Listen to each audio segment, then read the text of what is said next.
Ya, assalamualaikum warahmatullahi wabarakatuh.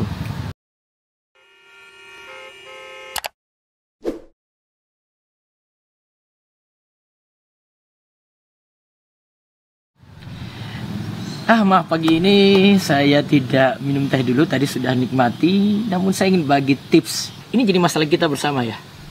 Bagi kita yang Allah beri kelebihan rezeki, kadang sering dipinjamkan uang. Betul nggak?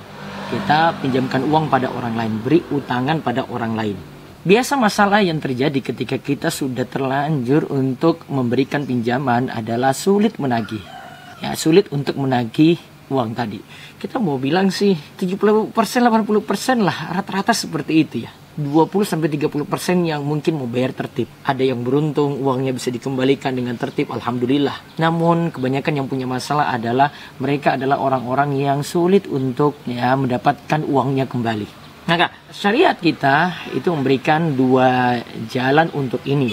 Yang pertama, ketika hadapi orang yang susah. Ingat ya, orang yang susah. Tolong perhatikan ya, surat Al-Baqarah ayat 280. Allah berfirman, "Wa in kana dzu usratin fanadhiratun ila maisarah wa an tasaddaqu khairul lakum in kuntum ta'lamun."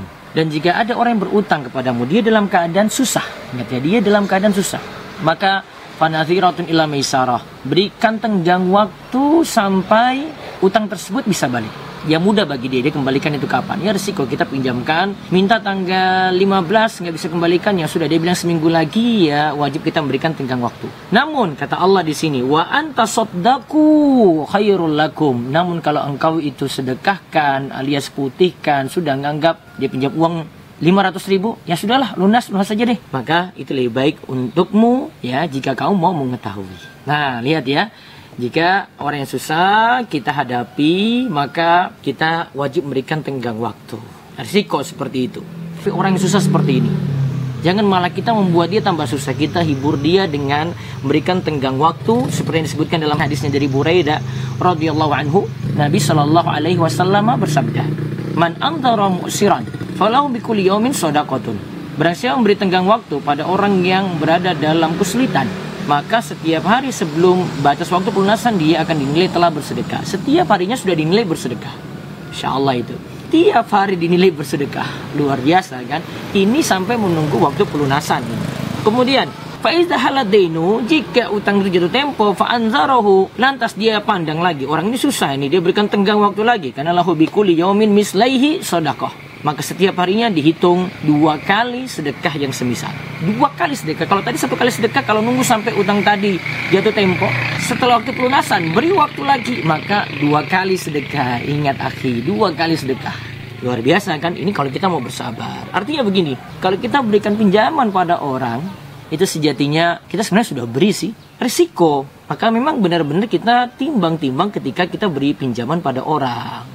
Nah sekarang kita hadapi yang kedua nih. Ini orang kedua dan ini nyata di muka bumi, bukan di dunia antah berantah. Ini nyata dan Anda sendiri pernah menemukannya. Coba nanti Anda pasti akan tuliskan di kolom komentar nih. Apa? Hadapi orang yang malas bayar. Dia mikirkan dirinya sendiri, padahal mungkin ya dia punya aset ada, bahkan ada yang berutang untuk gaya hidupnya. Bagaimana bisa gaya hidupnya? Iya, ada yang berutang untuk beli gadget baru saja. Coba lihat, temannya mau nagih, dia minta lagi pinjaman yang baru lagi, gitu ya, ternyata untuk keperluan untuk gaya hidup. Nah itu contohnya ya. Jadi dia malas bayar sebenarnya. Nah perlu diingat dulu, ini terutama kita nagihkan pada teman ya. Uang itu ya uang, artinya apa? Uang itu tidak pandang teman, tidak pandang teman kantor, tidak pandang itu saudara, tidak pandang itu keluarga juga. Bahkan uang itu bisa buat cekcok gitu, sampai pun pada suami istri. Uang itu uang tetap. Artinya gini, kalau Anda ingin pahami karakter orang kalau sudah kenal uang itu seperti ini guys, bro and sis. Coba Anda pikir ya, betapa banyak gara-gara masalah utang itu hubungan jadi retak. Nah, Anda alami sendiri. Coba nanti Anda tuliskan juga di kolom komentar ya. Ketika Anda nagih itu bagaimana coba utang tadi. Ya, kita nggak tahu dia juga di alam mana juga nggak tahu kan. Nah, ada seperti itu. Padahal mungkin satu majelis pengajian loh. Mungkin ketemu juga di kantor, mungkin masih ketemu, tapi dia nggak mau sapa kita juga. Saking cueknya dia pada kita. Bisa jadi seperti itu. Nah, yang kedua perlu diingat lagi, selain money is money, coba ingat lagi, kalau kita sudah pinjamkan uang pada orang, ingat uang itu sulit kembali. Kenapa? Gini, Kira-kira orang yang pinjam uang ke kita itu menganggap kita apa coba? Mampu kan? Kaya kan? Ya kita syukur, alhamdulillah dia menganggap seperti itu kan. Makanya dia berani pinjam ke kita. Pasti dia ingin menganggap kita itu punya rezeki yang berlebih, betul? Kalau iya, dia nganggap kalau sudah pinjam uang ya, ya ngapain sih dikembalikan, uang dia itu mampu kok. Uang dia pinjamin saya kok. Ya kan dia nganggap seperti itu. Betul gak? Dia nganggap seperti itu. Artinya mau nagih sulit di sini. Nah sekarang gimana cara nagihnya pada orang yang malas? Ya pertama ya tetap tagih. Kita bahkan mungkin bisa pakai dalil-dalil untuk ini ya, tapi kadang ya siap-siap aja deh diblokir ya. Yang kedua, nagih datang ke rumahnya baik-baik, minta kesediaan dia untuk temui kita. Kemudian kalau sudah sampai di rumah, kalau itu utangnya besar, misalnya minta aset yang bisa jadi jaminan sampai utang itu lunas. Misalnya punya motor, ya minta aja, saya kalau gitu minta gadenya ini, motor ini saya pegang.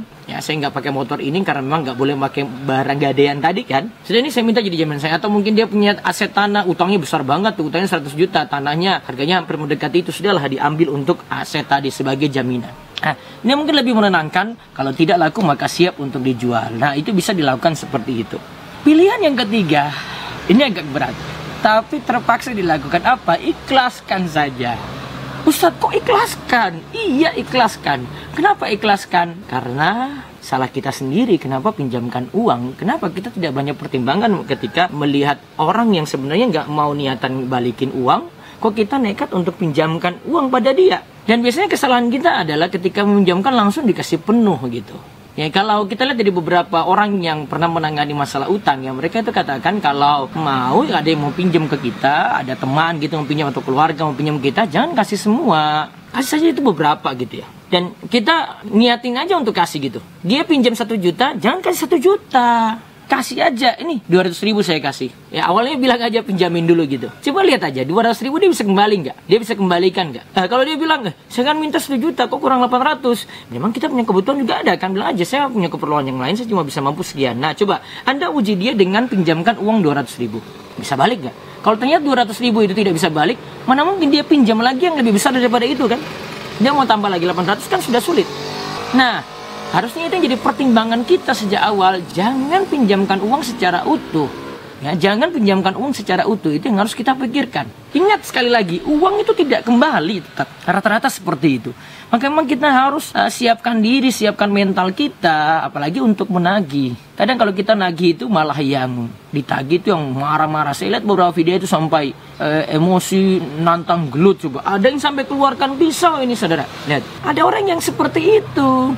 Maka biar kita tidak susah untuk menagihnya, harusnya sejak awal sudah pikir-pikir untuk meminjamkan, banyak pertimbangan untuk meminjamkan, apalagi dia punya kasus, punya masalah sebelumnya, kok pinjamkan lagi. Sebenarnya kan salah kita. Sehingga solusi paling terakhir sudah ikhlaskan dan masukkan dalam daftar hitam.